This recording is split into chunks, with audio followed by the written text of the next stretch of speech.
This is it. I've been holding a story in me for a very long time, waiting for it to be told. I can almost sense it in my body. There's a rush in my voice. There is restlessness in my hand. The story is about to come out. I have always been fascinated by stories as a kid.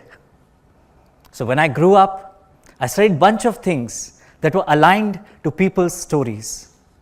Journalism, social work, art therapy, experiential learning, until I finally found my own voice in oral storytelling. I was inspired by the writings of Professor Krishna Kumar, an educationist, and I found a mentor in Professor Padma Sarangapani, a pioneering educationist and an incredible human being. So my doctorate is in storytelling for teachers, exploring if more teachers want to tell more stories, how can we understand and support them. So this talk is about my journey, some learnings on the way, and I'll share some resources for you to take away. As all stories start, once upon a time, my PhD began, as all PhDs start, by getting to know what is already known. We found out that in educational research, there was this conviction that storytelling is powerful. It has social, emotional, and educational benefits, and that teachers must tell stories. But how? This question was seldom answered. How is it feasible in the context of diverse Indian classrooms? Also, there was this assumption as if teachers are not doing it currently. This was not true. In my PhD fieldwork in the government schools of Chhattisgarh, I observed teachers at work. And I found that a fourth of the teachers already use stories. It is true, the dominant use was for rote learning, moralizing, memorizing, or for breaking the monotony in classroom. Yet, there were teachers who would use stories for a broader way, to build emotional connection with students, to deepen subject understanding, and to have conversation on sensitive issues like sex education or bullying. It took me some months to immerse in the culture of school. I also had a chance to visit MIT in the US to learn design thinking, and then I spent some months in England for a storytelling residency. And I combined all of these learning experiences to develop and facilitate a storytelling workshop. This storytelling workshop was immersive and experiential, spread over 3 days. And it was a sight to observe. Teachers, young and old, laughing, fooling around, walking in circles, owning the space playfully. Offering teachers just a bit of autonomy and respect as professionals. Recognizing what they know turns the place into a safe space. The workshop began by tapping into the memories of teachers, realizing that stories are already a part of their lives. They need not learn anything new. They already know it. We gradually expanded their comfort levels, first performing within small circles, then as groups, and finally as individuals. Being seen, being heard, being appreciated felt very therapeutic and empowering. We also learned many storytelling techniques. We learned that stories have a flow, a sense of beginning, middle, and end. And if you can gently enter a story and gently exit it, there is a lot of space in the middle to experiment. We learned that stories as a whole can be overwhelming to remember and to tell. So we can always structure it into parts. Imagine many little doors, each little door opening into a specific part of the art that story is. We also learned for the audience to visualize a moon, they have to see the storyteller look at the moon. And the location of the moon cannot change too soon. So teachers had a lot of opportunity in the workshop to get vulnerable, to tell personal stories. I remember one teacher very distinctively. He was in his late 50s. Throughout the workshop, he was kind of reluctant and shy, mostly on the periphery, yet observing every single thing, taking notes. By the end of the workshop, when there was a chance to perform, he took his space. Of course, he was nervous. But when he got up, he told us the story of his own childhood. When he was a young boy who went to a mela, and there was a science trick game that he wanted to play but could not. So he came back home, found some materials, and designed his own with the science he had known. And that was the day he realized he wanted to be a scientist. There was a silence in the workshop. Such a joy to watch a professional, passionate about their work, being seen by their peers. The workshop ended on a euphoric note. Teachers held hands and committed that they'll be taking these practices to the classroom. What happened next? Do you want to imagine? I'll give you a moment. A month passed by. Less than 20% of the teachers even tried a single story. There were practical challenges. Classrooms were too huge. There were too many students. And there was pressure of syllabus, of exams, and of non-teaching responsibilities. Also, classroom is a very isolating space for teachers. And so, we responded to these challenges. We visited schools, and in the classroom, we observed teachers, gave them feedback, demonstrations. We also connected all the teachers through an online group called Community of Practice. This was a space for peer learning, for sharing some encouragement, for some nudge to practice.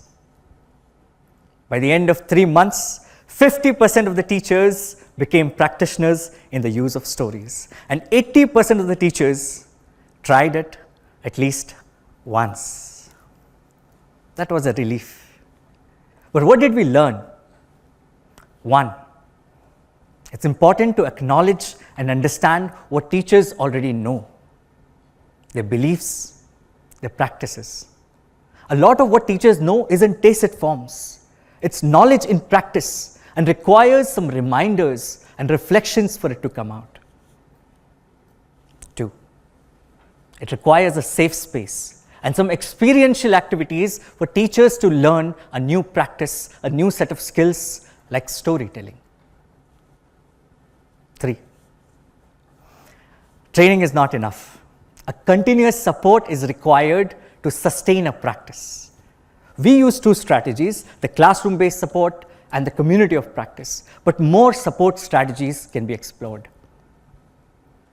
And finally, we need to listen to teachers.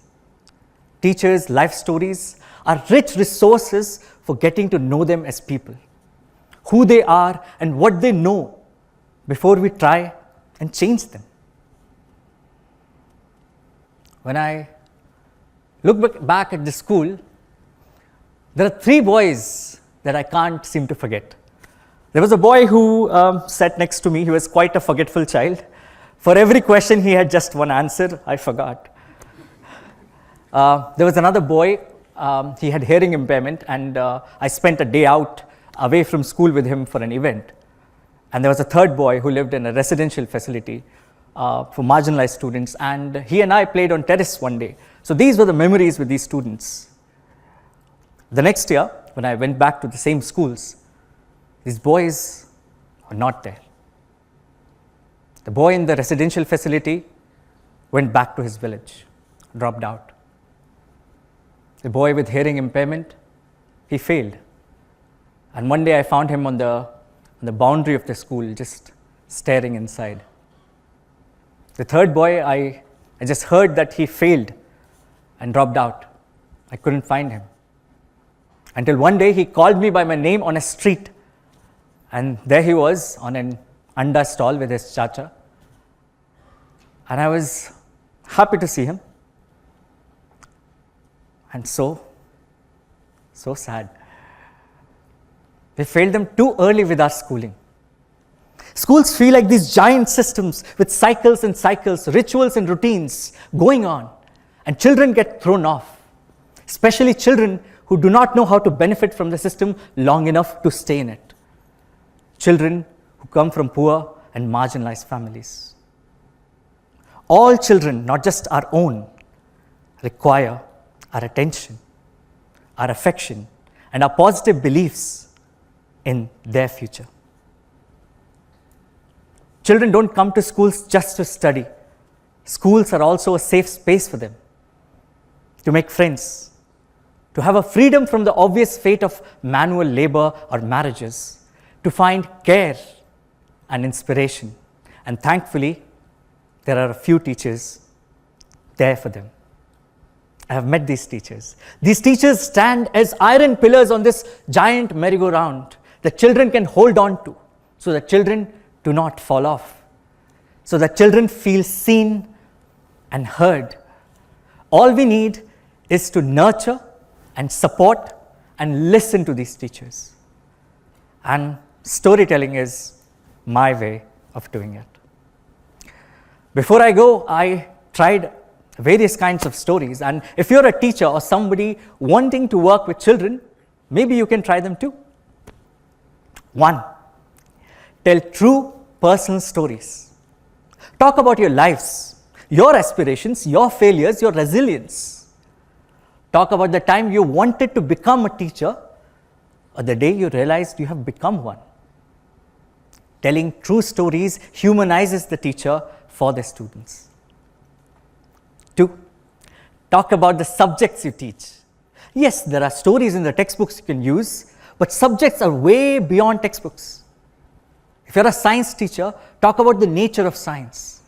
Tell that inventions are a collective effort and experimentation is a process. If you're a teacher of history and geography, tell them why after all these years, what makes you curious? Let them mimic your fascination for the subject till they develop their own. 3. Talk about and also invite stories from students about their own life world, about their cultural environment. This would be a moment for those students to shine who know about the plants and trees and the birds and the bees, just do not know their scientific names. So their lived experience will become knowledge, and this boundary between the world inside the school and outside would dilute. 4. Tell stories about values, but do not push for morals too much. Children can choose their own values. Tell them open-ended stories with value dilemmas and let them choose their values. Let them end the story for themselves. 5. Tell them stories about local role models. People from a similar background, similar circumstances, who have challenged themselves and achieved things in life. People these children can relate to and probably can access. And lastly, tell stories about fantasy, about far-off lands and different times and creatures who look and speak way weirder than us. Storytelling is an art, yes, but it doesn't have to be exclusive to cultural elites or for economic worthiness or for professional artists. No, it's a people's art, as it always have been. Narratives are a part of our social fabric. We all know how to tell stories. Narratives, when told consciously with a sense of beginning and end, become stories. And stories, when told with characters and conflicts that are relatable and questionable, become engaging stories. And stories, when told with sensory details, come alive. We all remember parents' shoulders, the first pencil holders, the smell of someone's hair, the care of a sibling who's always there, holding a baby to heartbeat to sleep, petting the dogs we cannot keep. We know stories. It's in our blood. It's in our veins. It's in our memories. It's in our dreams. My personal dream is simple. I want more children and more grown-ups to be loved by stories. So I travel and I teach and I take workshops and storytelling.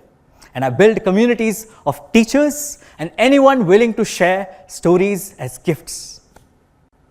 Teacher telling tales, community storytellers, and an open resource called Kahani Ki Pooch are such efforts in the making.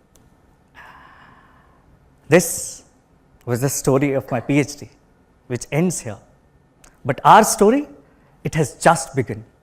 Now that you've heard the story, you're a part of it. And as they say, you cannot keep a story untold. So I hope you share this story with someone, and this story grows and lives happily ever after. Thank you.